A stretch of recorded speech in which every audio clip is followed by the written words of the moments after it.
I read Letters to a Young Teacher by Jonathan Kozol.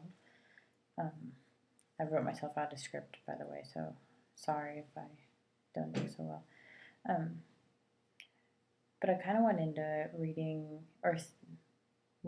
it thinking that it was going to be like really personal letters, written kind of how I might write to one of my friends, but they were actually very professional. The author writes the letters as though he's writing a novel.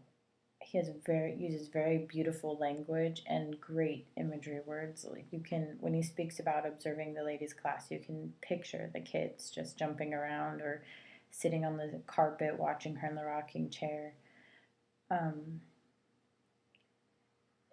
One of my favorite parts of description is when he describes visiting different teachers' classrooms and how sometimes the kids will wave and flail about, not really knowing the answer to the question, but they just want to be recognized. And I think that kind of struck home with me. Like, I want to make that one of my goals, to let every one of the kids that I teach know that I see them and that I'm doing my best to really see them, not just see what they look like, but to see what's inside of them, to make that connection. And then maybe that will be my part to helping the underprivileged and ignored children that we so often see in the school system. Another good lesson I took from the book was that it's okay to do things your way. Find what works for your kids and worry about keeping the administration out of it, so that way you have the freedom to teach how your children learn.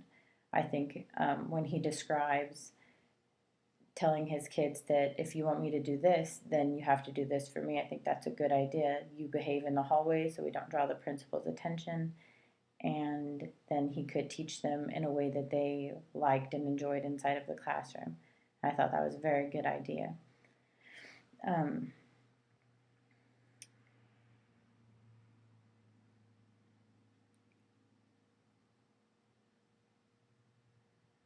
I also really agreed with him how he said that it's a shame that so many school systems today focus directly upon the test scores, and you have to test high, test high, test high without really caring about if the children understand. Yeah, so they can do the problems that are on the test, but do they understand why they're doing the problems that way?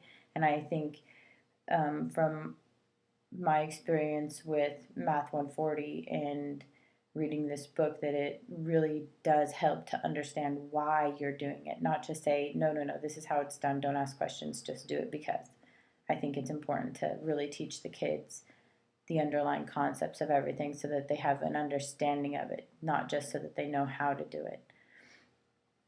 My favorite quote on the book, and I think the one that I'm going to take home and keep in my mind the most, is actually on page 32, and it says, "If our goal as teachers is to serve our children in the best ways that we can, and if it helps us in this effort to learn something of their parents and the lives they lead at home, I don't think we ought to worry whether parents may consider us less worthy of respect when they discover we lead real lives and eat real meals and even maybe like to spend our free time with our boyfriend or girlfriends."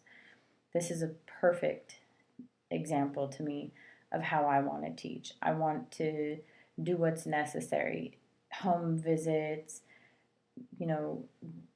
talking to the parents if need be, letting them know, showing my face, letting them be familiar with me so that their kids will feel comfortable with me. And then maybe as a unit, the parent and myself can reach the troubled child and really teach them. And I think that that's important, to be able to go outside of yourself and out of your comfort zone to ensure that the children are educated properly. I found this book to be a great read and truly inspirational.